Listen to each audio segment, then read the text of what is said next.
Alors, dans ce chapitre 22, on va voir comment ajouter, modifier et supprimer des données. On a déjà vu comment afficher le contenu d'une table, n'est-ce pas? Comment s'effectue l'affichage. Maintenant, on va apprendre tout simplement à ajouter, modifier et aussi supprimer des données. Donc, dans ce chapitre-là, on va s'intéresser à notre table news parce que c'est beaucoup plus simple. Cette table-là possède assez de champs. Vous avez saisi. Donc, là, pour insérer, on se sert du mot-clé de l'opération insert. Pour mettre à jour, on utilise l'opération update et pour supprimer, on utilise l'opération delete. On va voir chacune de ces opérations, comment elles s'utilisent. Alors, intéressons-nous d'abord à comment ajouter un news. Donc là, on va voir comment ajouter un news. Je vais faire simple, je ne vais pas créer un formulaire qui va permettre tout simplement d'ajouter un news. Je vais le faire directement.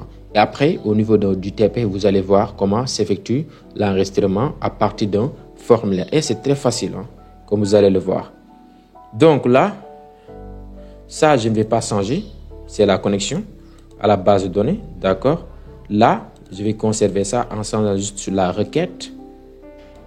Là, je vais conserver ça aussi, j'en aurai besoin. L'exécute. Oui, aussi. Là, j'en aurai pas besoin. Parce que je vais faire l'insertion.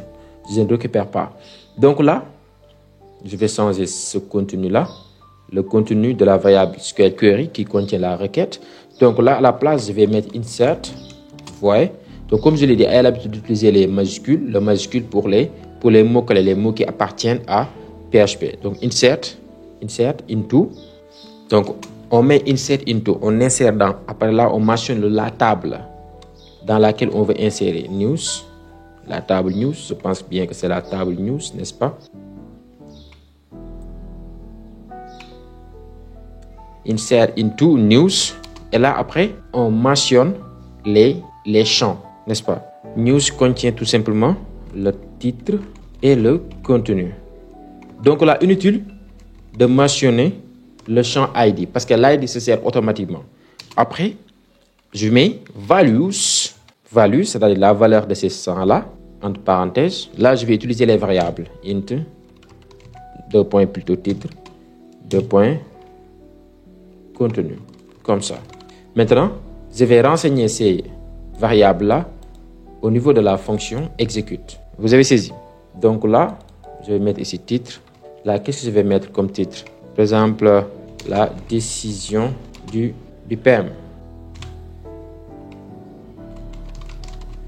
Voilà, donc comme contenu, je pourrais mettre le PM a choisi 25 ministres et 5 secrétaires d'État.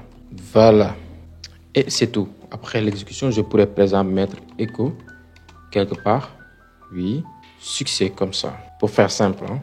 Voilà. Donc echo s'utilise soit avec les parenthèses ou bien sans parenthèses. J'enregistre. Donc là, si j'actualise, ici, j'aurai quoi? Succès. Je vais voir au niveau de ma base, de la table news pour voir. Donc, voyez la décision du PM. L'insertion, c'est bien effectué. Vous avez saisi, l'enregistrement, c'est bien effectué. Donc là, l'usage de insert into, si vous voulez, est très facile. On met insert into, après on mentionne. C'est très par là, insérer dans. On met après le nom de la table dans laquelle on veut effectuer d'insertion. Après, on met entre parenthèses dans lesquelles plutôt on mentionne les champs à tout simplement effectuer d'insertion. Vous avez saisi. Après, on met values pour mentionner leur valeur. Donc là, si vous utilisez un formulaire par exemple, donc à la place de ça, vous pourrez mettre $post crochet titre. Après ici, $post crochet contenu. Vous avez saisi. Donc là, je l'ai fait automatiquement, directement. C'est très, très simple. Donc, c'est comme ça que s'utilise l'insertion. Vous avez vu que, à n'importe quelle opération, on évoque toujours les méthodes prépare, exécute. Vous avez saisi. Voilà. Donc, passons à la deuxième opération qui est l'update. Donc, pour modifier un news, on utilise update. L'usage de update est très facile, est très simple. On va modifier cette requête-là. D'accord, on va l'enlever. Voilà, donc là, je vais mettre le mot-clé update. Update, après update, on mentionne le nom de la table qui va subir des modifications. News. Après, on utilise le mot-clé set. Voilà. Après, on mentionne tout simplement le champ ou les champs à effectuer des modifications qui devront changer de valeur. Par exemple, là, je vais modifier que le titre de la deuxième entrée. L'entrée que je viens de créer. Je vais modifier que le titre. D'accord?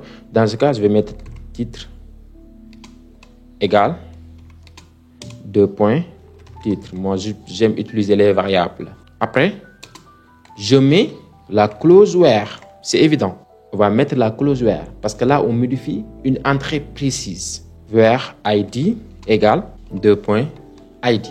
Vous avez saisi? Voilà. Et là, vous avez saisi. Donc là, si je veux modifier le titre ainsi que le contenu, là, je devais mettre virgule contenu égale 2 points contenu, la variable contenu. Vous avez saisi? Mais je veux modifier seulement le titre. Et là, le titre, je vais mettre quoi? Au lieu que la décision du PM, là, je vais changer PM par Premier ministre. Premier ministre, comme ça. Vous avez saisi? Là, je vais enlever ce contenu. Et à la place, je vais mettre tout simplement l'ID. L'élément 2, c'est l'ID 1, l'ID 2. La deuxième entrée à l'ID 2. Comme ça. Vous avez saisi? Donc là, on utilise les mêmes méthodes. Qu'est-ce qui a changé ici? C'est juste là, au niveau de la requête. J'ai utilisé update, après le nom de la table, après on met set. Set, ça veut dire modifier. Titre, on modifie le titre avec le titre que l'on va mettre. Pour quelle entrée? Voilà, l'entrée d'ID précisée. Vous voyez ici, ID 2. C'est aussi simple que ça. J'exécute, j'actualise. Et là, j'ai succès. Si je vois ma base de données, ma table news, vous verrez que là, au lieu d'avoir la décision du PM, on aura quoi? La décision du Premier ministre. Donc, la modification, c'est bien effectué. Vous avez vu? Voilà, donc c'est comme ça qu'on fait la modification. C'est très, très, très facile. Vraiment, SQL est un langage très facile, très abordable. On va continuer avec maintenant la suppression. Voilà. Pour supprimer un news aussi, c'est beaucoup plus facile même, comme vous allez le voir. On va utiliser le mot-clé, l'opération delete. Voilà. Donc ici, on va modifier la requête. Qu'est-ce qu'on va mettre? On va mettre le mot-clé delete from supprimer de la table news. Après, de quelle entrée? Where ID 2 points ID. Where de ID égale 2 points ID. Vous avez saisi? Et là, je vais préciser l'ID. Comme ça. Là, si vous voulez, vous pourrez mettre directement 2, hein, mais moi, je préfère toujours utiliser les variables parce que c'est beaucoup plus lisible. Vous avez saisi? C'est beaucoup plus lisible. Sans restreint. Donc, vous voyez la requête. On met delete from, c'est très parlant. Supprimer de. On supprime de. On supprime de la table news l'entrée d'ID indiquée ici. Très facile, très simple. Donc, si j'actualise, j'aurai quoi? Succès. Maintenant, si je me mets à la table news, vous verrez que ce deuxième élément-là va sauter. Ce deuxième élément-là va sauter. Je clique sur news. Voilà, automatiquement, on n'a qu'un seul élément, qu'une seule entrée ici. Parce que la deuxième entrée a été supprimée. Vous avez saisi? Donc, c'est comme ça que s'effectuent ces opérations-là. C'est très, très, très facile. Maintenant, notez très bien que là, vu qu'avec le PHP, on peut faire des erreurs, on peut aussi faire des erreurs avec le SQL. Vous avez saisi? Dans ce cas, si par exemple, on tente d'évoquer une table qui n'existe pas, ou bien on essaie de supprimer une entrée qui n'existe pas, qui est déjà supprimée, qui n'existe pas, dans ce cas, on aura une erreur.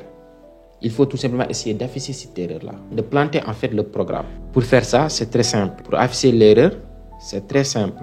On ajoute tout simplement là, au niveau de la requête, ici, exécute, au niveau de la méthode exécute, on ajoute or, soit on exécute, ou bien on arrête le programme et on affiche l'erreur. Print R. Après, on utilise la variable de connexion. On met flèche. Après, error info. Error info, comme ça. Donc, si notre requête contient des erreurs, automatiquement, on va arrêter le script avec cette instruction-là. Donc, on met cette instruction juste à la même ligne de exécute. Vous avez vu? Soit il y a exécution ou bien il y a arrêt du programme avec l'affichage de l'erreur qui a entraîné l'arrêt de ce programme, l'arrêt du script. Vous avez saisi. Donc, ayez l'habitude de mettre ça dans toutes vos requêtes. D'accord? Voilà, c'était tout pour ce chapitre très simple, n'est-ce pas? Qui ne doit pas être kilométrique, qui ne doit pas être long. Donc, maintenant, dorénavant, vous avez su comment lire, c'est-à-dire afficher le contenu d'une table, comment y insérer, comment modifier une entrée, comment aussi effectuer une suppression d'entrée. Maintenant, dans le chapitre prochain, on va voir comment effectuer la jointure. Parce que là, depuis le début, avec MySQL, on a travaillé qu'avec une seule table. Maintenant, on va voir avec la jointure comment travailler avec plusieurs tables. Parce que les tables peuvent avoir des liens, des relations entre elles. Alors, on se dit à la prochaine vidéo. Merci.